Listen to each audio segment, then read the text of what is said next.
Londra, 6 maggio 2010. Se l'è cavata con qualche ferita e un grande spavento Nigel Farage, europarlamentare, sopravvissuto oggi assieme al pilota, a un incidente aereo nel Northamptonshire. Il piccolo velivolo da turismo, che sorvolava la zona con uno striscione elettorale, ha avuto un problema in fase di decollo all'aeroporto Egges Airfield a Steane, vicino Brackley. L'ex leader del partito UKIP indipendente, UKIP, è candidato alle elezioni legislative, che si svolgono oggi in Gran Bretagna. Non è in pericolo di vita, ha detto il suo portavoce alla BBC.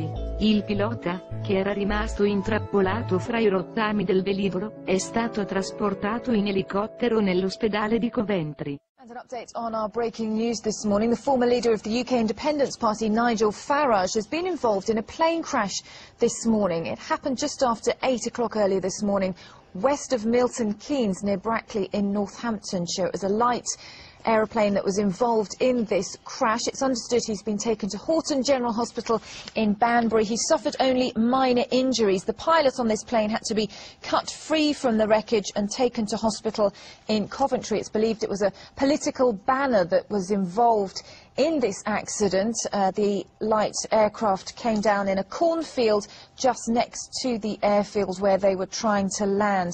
The latest on the situation there involving the former UK Independence Party leader Nigel Farage, who was involved in a light aircraft crash earlier this morning in Northamptonshire. Both on board are safe. The pilot had to be cut free from the wreckage and taken to hospital. Nigel Farage in hospital locally having a check-up for minor injuries.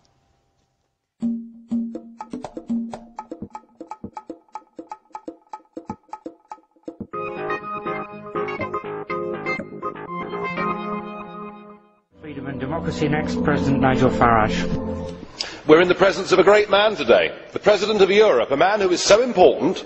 He is beyond criticism, beyond reproach. He is the king of the modern political class. He is the modern-day Zeus, and he intends to rule us from Mount Berlaymont, and woe betide anybody that questions his authority or questions his dignity, or they will face severe punishment. Indeed, in my case, the last time we met, and I had one or two things to say, the Parliament imposed the maximum possible fine. And I'm told that if I say anything that upsets you, the microphone will be cut off. Well, what price free speech? What price democracy?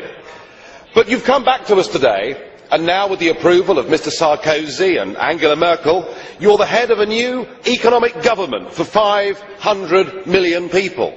And you've launched your 10-year plan, your wish list, and I just wonder, have you remembered what happened to the last 10-year plan that was launched in 2000? It was launched in this Parliament to much acclaim. It was a total and utter crippling failure even before the global recession hit. And in fact, all centralised EU plans fail. Just look at the disastrous, ruinous common fisheries policy. And now your beloved euro has failed. It's failed politically at its first major hurdle. You weren't able to come up with a plan at that summit. You can't bail out Greece without the International Monetary Fund coming in to save, at least for the moment, your euro dream. And yet, Mr Van Rompuy, your plan seems to be, we're losing, we're failing, let's have more of the same. Let's have more Europe, let's have more failure. But what really matters is the loss of democracy here. You have not been elected. You are not accountable. There is no...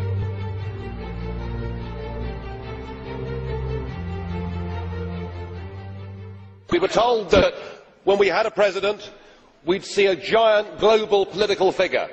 The man that would be the political leader for 500 million people. The man that would represent all of us on the world stage, the man whose job was so important that of course you're paid more than President Obama. Well, I'm afraid what we got was you. And I'm sorry, but after that performance earlier that you gave, and I don't want to be rude, but you know, really, you have the charisma of a damp rag and the appearance of a low-grade bank clerk. And the question that I want to ask, that we're all going to ask is, who are you? I'd never heard of you. Nobody in Europe had ever heard of you.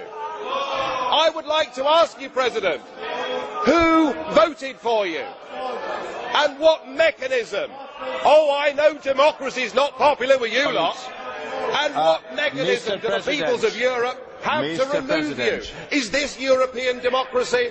Well, I sense, though, that you're competent and capable and dangerous, and I have no doubt that it's your intention to be the quiet assassin of European democracy and of the European nation states. You appear to have a loathing for the very concept of the existence of nation states. Perhaps that's because you come from Belgium, which of course is pretty much a non-country. But since you took over, we've seen Greece reduced to nothing more than a protectorate. Sir, you have no legitimacy in this job at all, and I can say with confidence that I can speak on behalf of the majority of the British people in saying we don't know you, we don't want you, and the sooner you're put out to grass, the better. Well, as you said, Mr. President, you wouldn't like to be rude, and I prefer to go ahead with this statement. I'm very disappointed with you, President Buzek. It is not acceptable that in this Parliament a group chairman not only criticises the President of the Council, but calls him a wet rag.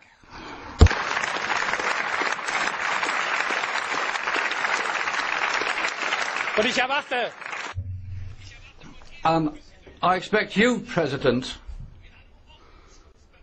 to call